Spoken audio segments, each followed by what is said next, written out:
What is up? What the f is up?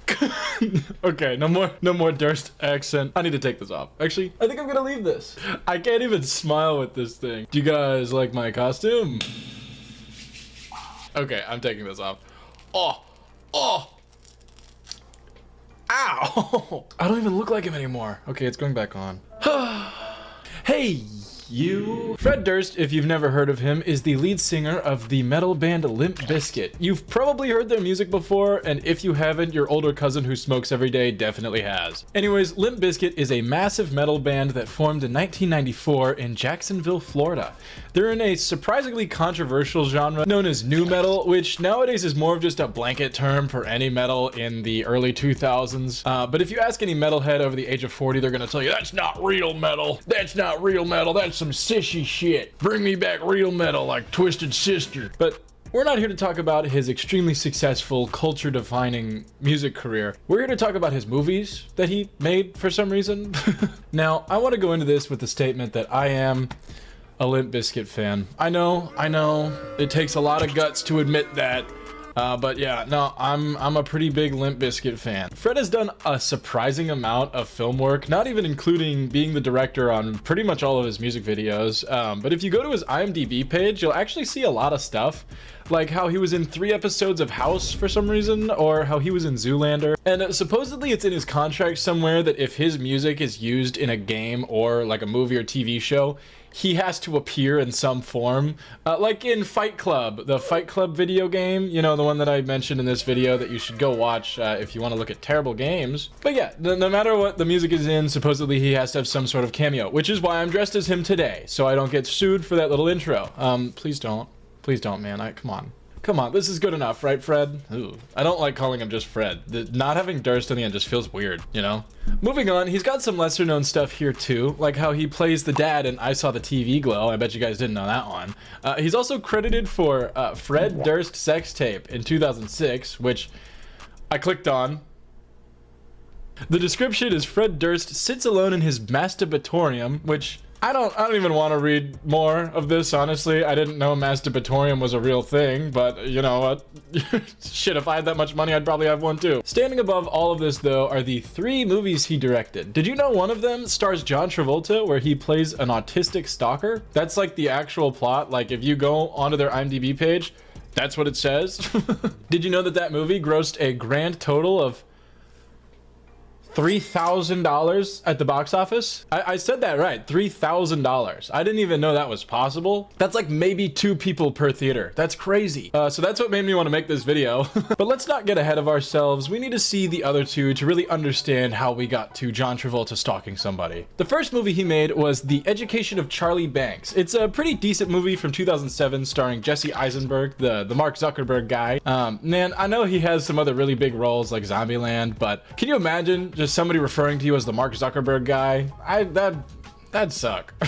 Hey look, it's that dude that looks like a lizard. Fucking Anyways, this movie is about a bullied kid who grows up and ends up having to become friends with his childhood bully, and some crazy, wacky life issues occur. It's a drama, so there's nothing especially funny. To be honest, it's kind of boring, but it's got some pretty big names nowadays, like Sebastian Stan, you know, the Trump guy. Jesus Christ, this movie has the Trump guy and the Zuckerberg guy, and now it's got the Fred guy. This movie was pretty alright. It was received decently well. I would never say don't watch it, right? Like, it's kind of boring. It's not really what we're here for, right? His second movie, released in 2008, is called The Longshots. It's a sports comedy from the era where, for some reason, everyone was making an underdog story sports comedy movie. Like, I'm not the only one that noticed that, right? It was like a really big fad for a while, like with The Blind Side or Remember the Titans or Goon. Do you guys remember Goon? Longshot follows Ice Cube, who's playing this like old NFL player who's sad and down on his luck, so he becomes the coach of a middle school football team. But this isn't any team. They have a secret weapon. Kiki Palmer when she was 11. I don't know, that's actually what the synopsis on the website says. I thought it was kind of funny. Come on guys, I know our team is a bunch of ragtags, but we've got a secret weapon. This Little girl. Anyways, Longshot was actually received better than his last movie, and it did pretty well in the box office. Again, pretty decent movie, nothing to write home about or anything, but if you're super bored and love sports movies, it is a movie you can watch. But from the sounds of it, Fred's actually pretty good at this, you know? 2 profitable, positively received movies. That's harder than it sounds to do. So, you know, like, good for him, right? Until you look at his 3rd movie, The Fanatic. The Fanatic follows John Travolta as and I'm not joking, an autistic stalker of his favorite celebrity actor. I'm gonna come right out and say it. I actually thought it was pretty good. I think it's very interesting. I think the reviews are way lower than they should be for this, but I kind of understand why, and we'll get into that. This movie is one of the weirdest movies I've ever watched from like a really big name. Because obviously you can go to Tubi and search for a weird movie like The Amazing Bulk or some other $20 budget movie that is just the worst, you know? But you kind of expect that because that's what you're looking for when you go into Tubi and look for no-name movies with $20 budgets. But to see something like The Fanatic with John Travolta and Fred Durst do this poorly in the public is just so surprising to me. Keep in mind, this movie made $3,000 in the box office. I didn't even know that was possible. That's like 2 people being at each theater that it showed at, if even. And some of the reviews are honestly really funny. Like this one that just says, "What the actual holy hell?" Or, "Not only unpleasant and offensive, it insults your intelligence. I'd prefer a root canal without Novocaine to this terrible whatever it was." This is a classic. It's the best documentary I've found about a celebrity. 0.5 stars. It's like they just don't like it. Womp, womp, womp. Pretty terrible movie. But you know, after reading all these, I like to think of myself. I'm somewhat of a free thinker, one would say. So let's watch the movie and see how we feel about it. So we open with a shot of Los Angeles and an intro straight out of a rebellious teenage rom-com. Seriously, I get these kind of intros, like I understand why they exist, but with the indie girl voice mixed with the "who am I to judge? I'm just like them." It's just kind of corny, you know? This place will suck the life right out of you. Towards the end of the dialogue, we meet our main character, Moose, and we're told he's unbreakable, and immediately you are presented with the fact that he's a little odd. And I want to stop right here for a sec and state that Travolta is intended to be playing an incredibly autistic man, and personally, I think he did a really realistic portrayal of a like impactfully autistic person, right?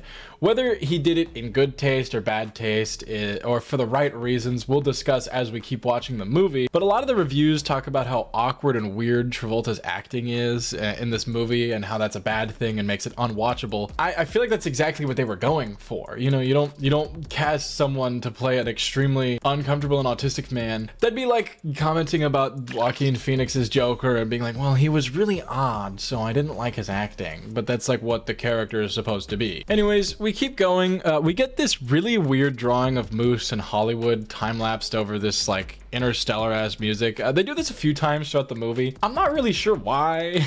It works here, but the other 2 spots feel very strange. Moose is never shown being like an artist or drawing or anything. I don't think it's him doing it, so I really don't know what this is like doing other than being kind of artistic, but the drawings are kind of sweet, you know, I can't lie. It looks cool, so whatever, we'll give it a pass there. We start the movie with Moose in a pawn shop, and immediately from the dialogue it's very easy to tell that he's a little odd, like I mentioned earlier. I can't really say much other than John does a really good job of making you uncomfortable and making you feel very awkward while watching him. Not too much happens here, but we get introduced to Moose a little bit more and find out he is absolutely obsessed with movie stars, but specifically an actor named Hunter Dunbar. And when I mean obsessed, I mean he comes into the shop every week looking for new memorabilia that people have like sold off to this guy to buy and put in his house. And you know, you gotta have a hobby, right? That guy collects movie memorabilia. I dress up like Fred Durst and talk to 20 people. You know, everybody's gotta have something, right? Anyways, Moose convinces this guy to let him buy this one-of-a-kind space vampires collectible vest. And he's absolutely over the moon, right? Wearing it the wrong way so everyone can see the logo on his chest, and he's driving around all ecstatic. He's living the life. And you can't even really judge him. Do you know how many people I know personally would freak out if they got the jacket from Drive? You know, like I get it. But anyways, as he's driving, we get some dialogue that tells us he's going to a party later where his friend promised him that Hunter Dunbar is gonna be there in the flesh. And then we get a title card. Yeah, I love title cards. We come back to Moose practicing lines in front of the mirror for his big day of meeting the Hunter Dunbar. Oh, by the way, Hunter Dunbar isn't even like an A-list celebrity or anything. He's like the guy that plays the monsters or the side character. So it's just like a random actor. Anyways, this really gives us more insight on Moose, and it just makes me question the reviews even more. For the character he's portraying, I genuinely think John Travolta did an incredible job. It's a similar vein to the Joker movie. There's that really uncomfortable feeling, and obviously you kind of feel bad, right? Like you feel very mixed about it, because you feel bad because they're obviously not all there, but it still doesn't stop you from feeling uneasy, you know? And I feel like that's exactly what they were going for with this character. But that's besides the point. Later in the night, we find Moose in the back alley, in the back of an alley, staring through a fence. I don't know. I guess maybe he's just a creep too. But it's all cleared up when eventually his friend comes up and we realize it's the one that invited him to the party. But like, where's the party? This isn't a party. It turns out she's this weird like celebrity photographer, paparazzi kind of person. And she's gonna use him to get into the party, I think. I'm not really sure. They don't really explain if she was actually invited to this party or what, but she boosts him over the fence so he can get in, and we cut to them both inside the party. This is the first really off interaction we get from Moose when he comes up to this random actress he's never met, calls her by her first name, and starts telling her that she has to give him an autograph. They are immediately a little startled, but not scared, because, you know, it's just a dude at a party, but he starts getting like weirdly pushy with them, and he doesn't seem like a bad dude, right? But it's very clear that he does not understand social cues. He inquires about Hunter, and we learn Hunter isn't at the party, and I guess his friend lied to him for some reason. I think so she could sneak in, but again, they don't really explain why. We cut to a little bit later where he's chilling in his house when his friend shows up to berate him for getting them kicked out of the party. And I just want to say, given his history and how much he's obsessed with actors, why did she ever think it would be a good idea to sneak him into a party with a bunch of actors that he would love? Did she not think he was gonna walk up and try to get their autograph? Like, I don't know. We hard cut to him getting dressed for his sick as fuck Hollywood Boulevard attraction, where he's a British guy. He's just a British officer. I don't know. That's it. That's his Hollywood shtick. He's just a British dude. We get this pretty depressing but interesting scene where it cuts between him on the street performing to him practicing his lines in the bathroom. And it's immediately obvious that he's not good at the British accent. He's not very good at his street performance thing. And so it gives you this kind of sad feeling of, wow, he's just failing out there, you know? And I mean, he just kind of shouts random British things at people. Like they walk by and he goes, "The Beatles are here. The Beatles are here." Or "Jack the Ripper." There's one where he's literally just going, "Jack the Ripper." Honestly though, I kind of believe him. I think he's British. Anyways, further down the line, we meet this dolt named Todd, but some folks call him Todd the God, all right? Todd is the resident rival on the street. He's the resident bad guy, the cool one that takes all the business away from Moose, and he's not afraid to show it. Todd puts on an honestly equally subpar performance of like faking pushing a nail through his nose, and like there's like fake blood, and he's like, "Oh my god, guys, look at how cool I am." And while he's doing this, his friend's sneaking around, stealing wallets out of all the people's pockets. Can you imagine stealing wallets from people that you're actively asking donations for? Like, what if the guy's like, "Oh, okay, yeah, you know what, your show is pretty cool, man, I'm gonna reach down into my wallet," and they reach down and there's just like some dude with his hand in your pocket trying to grab your wallet, and he's like, "Oh, sorry, dude. I noticed you wanted to donate, so I just thought I'd help you, man." Like, I don't really get it. Whatever. It is immediately obvious that Todd is a big bully by how he treats Moose. He starts harping on him and insulting Moose while simultaneously telling him that he needs his help, and it's very obviously like a bully relationship. Anyways, Moose tells him to fuck off, and makes it to none other than Hunter Dunbar's book signing. This is it, dude. This is it, dude. He came to get that jacket that he bought earlier signed, and his friend helps him cut in line, and we get a scene very reminiscent of Christmas Story with him talking to a very unamused person in line. Moose gets closer and closer and is daydreaming about how awesome it's gonna be when Hunter Dunbar signs his jacket. But all of a sudden, Hunter gets called out to the back where he meets his wife, ex-wife, woman, girlfriend, baby mama. They don't really fully explain it, but his baby mama is waiting and she's looking pissed. And she's mad because old Hunter here didn't want to watch his kid and decided that he was just gonna go to his book signing instead. And while Hunter and the lady are yelling at each other, Moose just like comes out to the back too and is like, "Yeah, Hunter, I know you're busy, but can you sign my jacket anyways?" And you know, being in the middle of a marital dispute, Hunter obviously doesn't sign the jacket immediately, but he kind of brushes him off because he's yelling at his wife. Once his wife leaves, he kind of 180s into a surprisingly aggressive attitude, and this is kind of where I think the movie missteps a little bit. Yes, obviously Moose is out of line, right? Like super out of line. Famous people and people in general deserve their privacy and their personal space. But it's very clear that Moose is not all there, and while I don't think it excuses him at all, the level of aggression that was just immediate felt a little overkill. Like, just to be immediately like, "What if I sign your face, dude?" I don't know. You'll see what I mean as we keep going. Unfortunately for everyone involved, this only makes Moose more fervent on getting his autograph, so he goes to his good old friend, who is also the narrator, by the way, and asks, hey, how do you find out where celebrities live? Totally normal, not creepy question at all, especially not from somebody who's an absolute super fan. For God knows why, his friend actually tells him, and she's like, oh, you just download the Star Map app, like she was fucking sponsored by it. And you know, I guess she thought he was just gonna like look up their house on Google Maps or like maybe get an Uber and drive by it. No, he doesn't do that. He actually shows up to Hunter's house at his gate and is just looking over the fence like, Hunter, are you here? Where are you, Hunter? This movie is like watching the world's slowest train wreck, if that makes sense. It starts with a character who is very clearly meant to be sympathized with, and slowly shows you him crossing the line more and more and doing more out-of-pocket things, but never really drops its desire to make you sympathize with him. And I think if that's what they were going for, they do it really well, you know? No matter what he's doing, you still have that really slight feeling of like you know, like, come on, I feel bad for him. Like, even when he's very clearly past the line later on, you still have this very slight feeling of just pity, almost. I don't know how to describe it. YouTuber learns what empathy is, 2025. Anyways, Hunter shows up to Moose standing at his gate, and this is where I feel like they could have done the super aggressive response. You know, make him like really weirded out, but overall friendly in the first scene, as while it was out of line, at the end of the day, it was a sanctioned meetup spot for Hunter's event. You gotta expect at least one or two super fans that just don't really understand that social boundary. But when it's something like they're showing up to your house, I feel like the aggression is very valid, because that is not okay, no matter who it is. Apparently Moose wrote like a letter for him, and obviously Hunter doesn't take it because it could be laced with ricin, like Obama. Anyways, Moose runs off all sad and alone, and we cut to another day of Moose and his British... Okay, I was thinking of a word for endeavors that starts with a B, but I don't think that is real.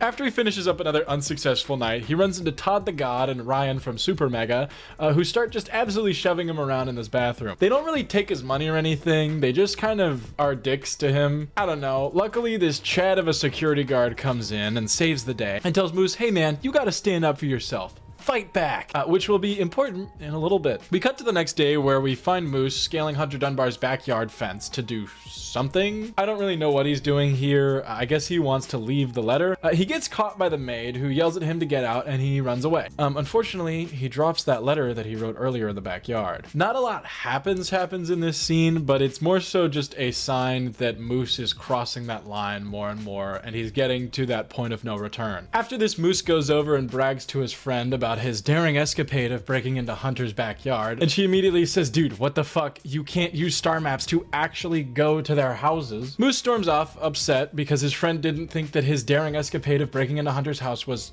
cool, and he runs into none other than Todd the God. Seriously, this guy's like a Pokemon villain. Why is he everywhere? Anyways, he starts getting yelled at by a probably coked out Todd, and Moose hits his breaking point. This was the only point where I felt like the acting faltered a little bit. It felt a little too, let's make this guy weird, if that makes sense. There are a few points where the performance starts to border on mocking autistic people, almost infantilizing them, but I don't want to get into that too much. I don't really want to go over the moral implications of portraying an autistic man too much, mostly because I'm still dressed like Fred Durst and it feels just a little out of place, you know? Anyways, the security guard comes up and congratulates Moose on standing up to Todd, and we get this kind of funny scene. People have to stop calling me a stalker, and they have to stop calling me a loser. Like, I don't know. If I was the security guard, I think I would have pressed a little bit harder onto why he's like, everybody should stop calling me a stalker, but whatever. We cut over to Hunter, who is informed by his maid she is terrified because some dude broke into their backyard earlier, right? Hunter takes this as a sign to put the moves on her and try to kiss her for some reason. Hey boss, I'm really scared. There was somebody outside and I really think he was trying to do something here. Oh, that's so scary. Oh, that's awful. Hunter then feels bad and takes her seriously when he gets absolutely rejected, and checks with his gardener outside to see if he saw anything. The gardener didn't see anything, and this scene's pretty short, but the gardener itself is pretty important towards the end, so I just wanted to mention him. We cut to the next day, I think, and as Hunter leaves, we see Moose climb into the backyard once again, because it turns out he dropped that letter from earlier, remember? And he wants that letter back. Rosa, the housekeeper, comes out to grab it, and Moose starts shouting, no, don't touch that, because that's for Hunter's eyes only. This obviously scares the fuck out of Rosa because there's a strange man in her backyard. So she starts beating him over the head with a feather duster. Moose, being scared and confused, gets mad and shoves her, which sends her flying into a planter vase, cracking open her head and killing her on the spot. This is where things start to get complicated. Like I said earlier, they've built Moose up as just a generally well-meaning guy who really just doesn't understand social boundaries, so he keeps pushing them without realizing he's pushing them. But once you get to a point like this, even if it's accidental, actually killing somebody, you know, it gets kind of hard to sympathize with them no matter how off they are. Especially because he doesn't know what to do, so he tells her that he gets nosebleeds all the time and walks off into the house. That part is like also not very cool, Moose. Come on. Moose is absolutely ecstatic exploring the place, you know, reading everything, looking at everything, and this just shows his complete lack of empathy or understanding, only feeling bad for a brief moment when he thought he was going to get caught, turning immediately to see what he wants when he realizes the door is open. Moose explores the whole house, uses the toilet, eats some of his food, and uses his fucking toothbrush. I don't care how well-meaning or what justification you could possibly give. The second he comes in and uses my toothbrush, I'm disintegrating this guy. That is a line you do not cross. Sorry, okay. Back to the movie. As Moose continues to invade Hunter's privacy, he dozes off on the couch, just completely carefree. You know, he's watching some of Hunter's home movies with his wife. Get your mind out of the gutter. They're just walking around. But he's just watching these and he just... Lucky for him, though, he wakes up just in time to hide as Hunter comes home, and we get some of the most uncomfortable 20 minutes I've seen in a long time in a movie. Hunter's going around the whole house while Moose is hiding just out of view, and the whole time you have the sense of worry that Moose is gonna fuck it up. Almost like when you're watching a horror movie and you don't want the protagonist to get caught by the villain. But at the same time, shouldn't we want him to fuck up? He broke into this dude's house and started using all of his shit. Imagine if you found some dude who used your toothbrush hiding under your son's bed. You'd be pretty freaked out too, right? But it culminates in Hunter asleep on the living room chair under the spell of some insomnia pills that they showed off earlier. And while he's fast asleep, Moose is taking multiple pictures with him, slowly getting worse. Eventually a picture of him kissing Hunter's forehead while he's asleep, you know, a little... Like, it's genuinely just so, so nerve-wracking. Moose eventually sits down and falls asleep for the night, waking up by Hunter's alarm in the morning. Lucky for him, the alarm didn't wake up Hunter, so he sneaks out just before he gets caught. Seriously though, if you like suspense in movies, this scene makes the 1 hour, 28-minute runtime worth it. This little segment is not going to do it justice. Good God, this was the most uncomfortable I've been in a long time watching a movie. Anyways, we get to the next morning, we get Hunter driving with his kid around, and we get a funny little Limp Bizkit cameo. You okay with some music? You like a little Limp Bizkit?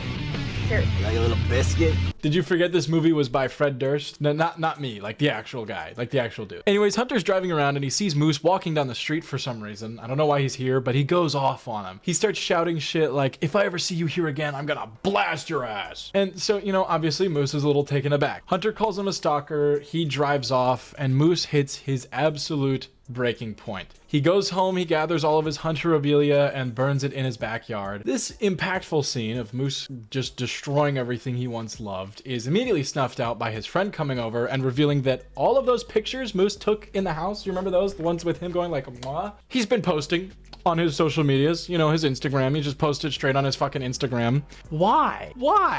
Come on, like, even he has to know that that's not gonna be good for him. He tells her off, calling her mean, and he's now fully broken, right? He's lost his only friend, he's pushed her away. His idol has told him that he's a terrible stalker. He is absolutely done with the world. And now we're heading into the final act, conveniently marked for us by this weird drawing that they keep doing in the movie. We cut to Hunter slowly waking up, realizing he's been tied down to his bed. Hunter looks down to the floor to see Moose dead on the floor in front of him. Just kidding, you got jigsawed.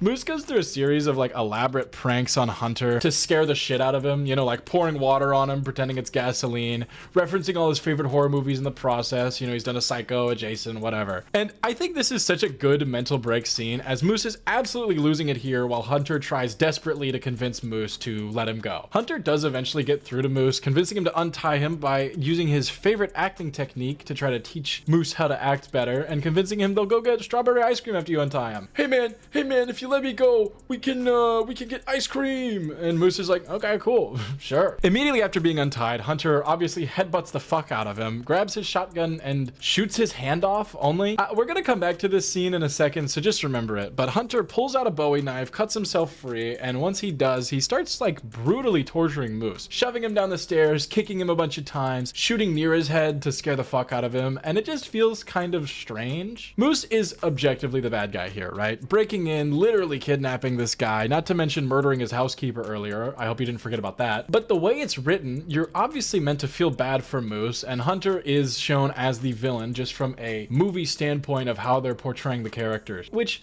I can understand where they're coming from until you remember that the writers are Fred Durst and John Travolta, two guys who have only ever experienced Hunter's position. And there are two ways that I can see them feeling about this. Either A, these are things they wish they could have done to their crazy stalkers, or these are things that they've thought about doing, or B, they have a weird self-righteous justification with this, showing like, hey guys, this is what we have to deal with, so, you know, if we act like this, then it makes sense. And which either way, I can understand feeling this way towards someone who fucking kidnapped you. If I was making this movie, I think the ending should have been the second he untied Hunter and Hunter pulled out the gun. He should have shot him and it was a cut to black. I think it would have left more of an impact and shown how quickly things can become very real in situations like this. But alas, I am not the real Fred Durst, so the story continues. We keep going. Hunter pokes out Moose's eye, and just before he's about to kill him, he has a complete mental breakdown. He patches up Moose's hand and just lets him out. I really don't understand where this part is coming from. It feels like it's trying to say Hunter is the bigger villain of the two here, because at the end of the day, Moose just really liked his movies. But at the same time, he literally kidnapped this guy and pretended to murder him multiple times. And originally he had no plans to let him out, so he probably was going to kill him in the end. I feel like retaliation from Hunter is pretty justified here. But this isn't even the weirdest part of the whole thing. Apparently at the end, the gardener called the cops on Hunter because Rosa's body is still back there, by the way. Rosa's still just dead in the garden. And Hunter, instead of telling the cops, hey guys, a crazy man came in and kidnapped me, he probably did that too, he just takes the fall. He just goes to jail. Moose walks home free, finds his friend, gets patched up, and that's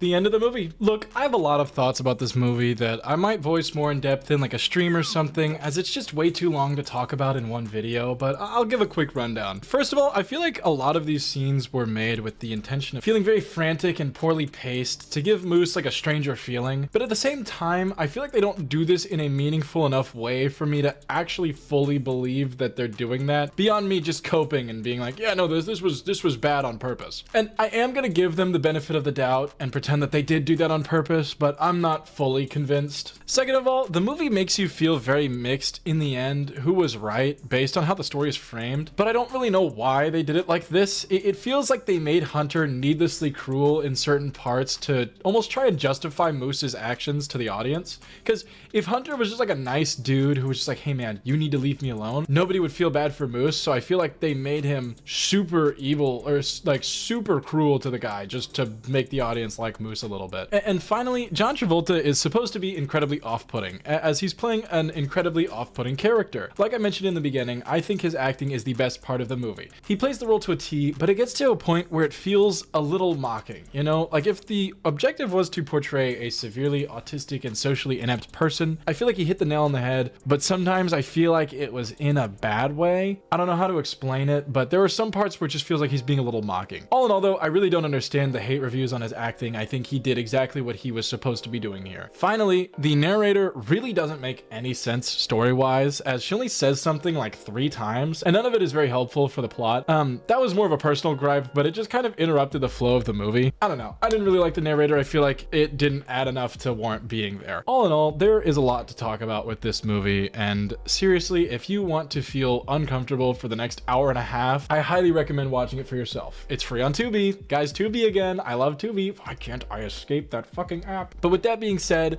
my name is Prisk. That's Reggie. Don't look at him. And I'll see you in another video.